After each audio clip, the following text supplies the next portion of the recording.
Kap, may sahod ba yung nakakalaro mo na dalawa? Or grind lang talaga? Ala na nga kumakain, magpapasahod pa?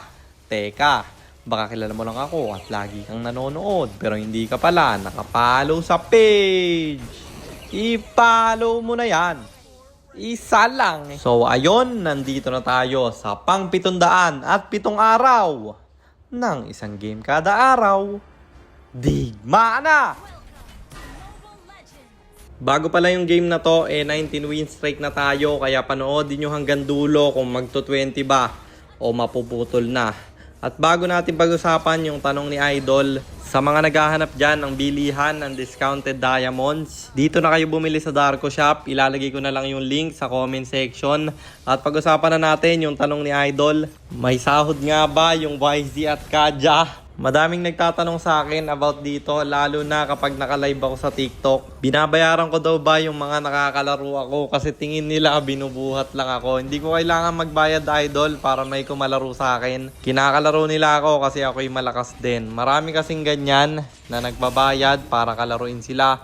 Or yung ibang content creator, nagpapapilot pa. Pero kilala nyo naman ako, di ba? Ako yung nagpapilot. Hindi ko nga rin maintindihan sa mga ibang piloter Ang dami kong kilalang piloter na hindi makasabay kahit MG rank lang yung nilalaro nila. Meron kasing mga group chat ng piloter at sinasali ko ng mga kakilala ko doon. Bigla lang ako ini-invite tapos doon ako nag-aaya pag low rank yung pilot ko. Pero kahit sa low rank, sobrang daming hindi makasabay. Palagi ko rin tinatanong kung paano nagkakapilot yung mga ganon. Siguro nasanay kasi sila sa lipad. Sa lipad kasi guys, kahit mahina ka, syempre mananalo ka. Alam ko yung lipad na yan kasi sobrang daming nag-aaya sa akin. Dati pa guys, nung nag 4K points ako sa RG, naglilipad nun, mga pro player na ngayon. Nagamit nila yung mga top global nila para makapag-apply sa pro. Syempre, nakita rin yung galawan nila. Yung iba namang mga naglilipad, malalakas din. Pero ako, di talaga ako naglilipad guys. Kasi nga malag, alam nyo naman, na tinatamad na ako kapag mataas yung ping. Dati naman sanay ako sa data, pero nung nasanay ako sa 1 digit ping, naging maarte na rin ako.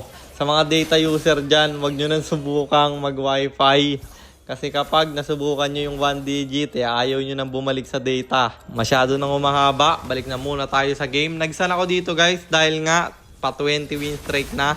At naagaw rin yung Harley. Pwede naman ako mag-Leo More, Jisan, Shin or Akai. Pero mas pinili ko yung Sun para nga sa inyo dahil magto 20 win streak na tayo. Kahit na-counter pa ako ng Iritel, sinan ko pa rin. Alam naman natin na counter yan sa Sun lalo pag naka-sprint at magaling yung gumagamit. Kita nyo yan, wala akong damage sa kanya. Tapos sobrang lambot lang ng illusion ko.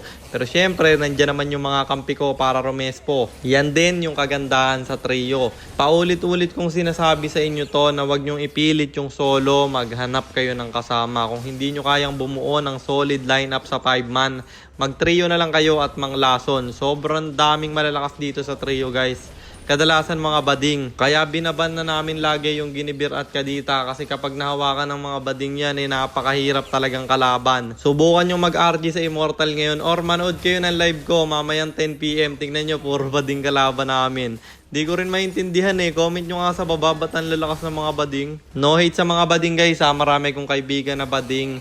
At sobrang lalakas talaga nila. Puro lason yung mga hero at sobrang hirap ding defense iteman. Kahit mag-atina ka, papatayin ka nila.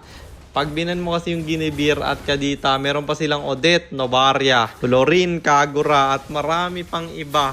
Kaya sobrang hirap draftan kapag bading na yung kalaban. Actually guys, mas malawak pa nga hero pool nun kaysa sa akin Kasi sobrang daming panglaso na hero, lalo na sa mage at sa roam. May Estes Digi, kukombohan mo lang ng Ixia Kimi, sobrang hirap ng kalaban. At balik na naman tayo dito sa game, masyado na namang nalalayo yung usapan natin. Gusto na namin ditong tapusin, iripipilit pang dumepensa pero hihilahin siya ng Ruby. Wala talaga akong damage yan guys kapag nakasprint Pag matulin yung kalaban, wala nang damage yung Sun. Bagsak yung carry namin, yung Lord papasok na. At yun, na-slow siya. Nag-thunderbelt ako dito kaya parang hinihigop yung kalaban at natapos na yung laban kaya panalo na naman tayo. And ang standing na natin ay 599, 108, 599 wins and 108 losses. At para naman sa mga bago lang at hindi pa nakakaalam, ang ginagawa po nating content tuwing 9 PM ay 1 game per day. Trio rank game at ang goal natin sa content natin na to ay mag 100 win streak bro. Yun lang, sana meron kayo natutunan. Kung meron man, pakishare lang. Then after nyo i-share, mag-comment rin kayo ng pa-shoutout para ma-shoutout ko kayo sa mga next nating content. At i-comment nyo na rin ang inyong mga katanungan kasi baka malay mo sa next nating content, comment mo naman ang mapili ko. At para naman sa mga gustong magpapilot ng ML account, mag-PM lang kayo. Nagre-reply ako at syempre, may bayad yon. Kahit hanggang anong rank, pwede nyo ipapilot kahit anong hero. Pwede nyo ipaspam basta may additional payment pag magpapaspam kayo ng hero.